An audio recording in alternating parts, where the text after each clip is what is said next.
Здравейте!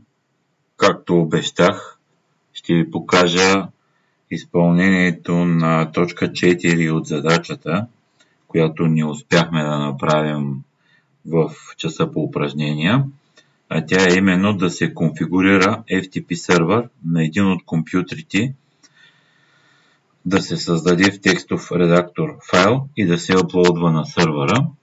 Общо взето, конфигурирането на FTP сервера става от сървъра, от услугите Services, търсим FTP, намираме го. Това представлява по подразбиране, което е конфигурирано още с избирането на този сървър и в Packet Tracer. За да почнем от начало, по принцип е хубаво да изтрием този текущия потребител. Създава се нов потребител, например така. Паролата ще е същата, за да не се бъркам.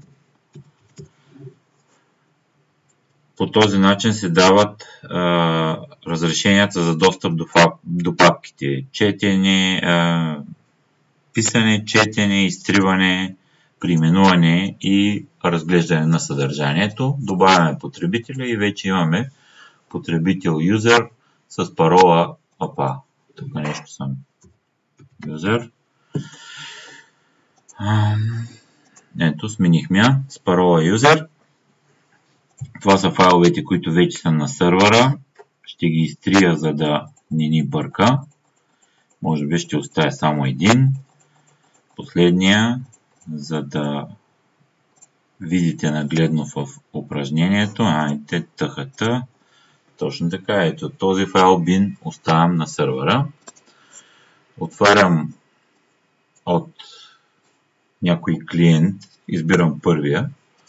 Command Prompt. FTP.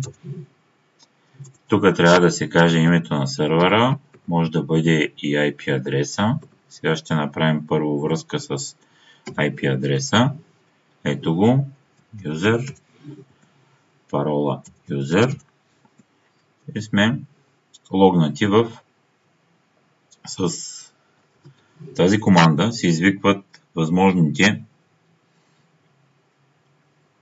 команди, които могат да се извършват в FTP сервера при FTP при трансфера на файлове. Командата dir, тази показва какви файлове има на сървъра. Ето, както ви казах, това е онзи файл, който оставихме. Показвам го отново. FTP, ето го файла.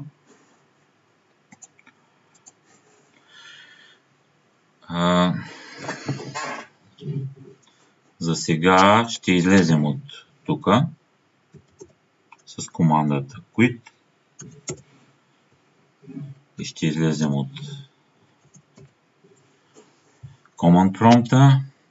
Трябва да създадем един текст, който да си е тест.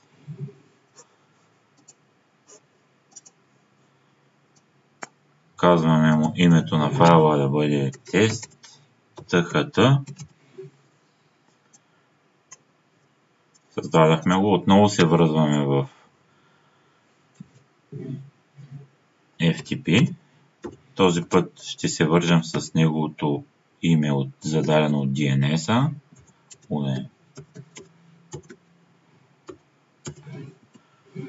Пак user.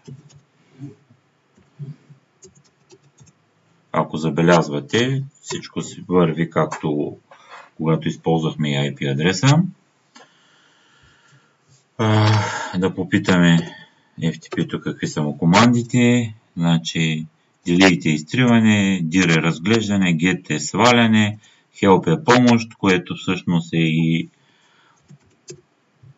въпросителната, мисля, че да. Пасив е режима на работа, има активен и пасивен. Put е слагане, password е парола, quit е изход и rename е преименуване. Значи използваме командата put. Запомням си файла как беше test.tht. Казваме, че го е копирал. Излизаме от тук и отиваме в FTP сервера. Той трябва да се опресни. Ето го файла test.tht. По този начин се изпълнява условието от точка 4 на задачата. Това беше.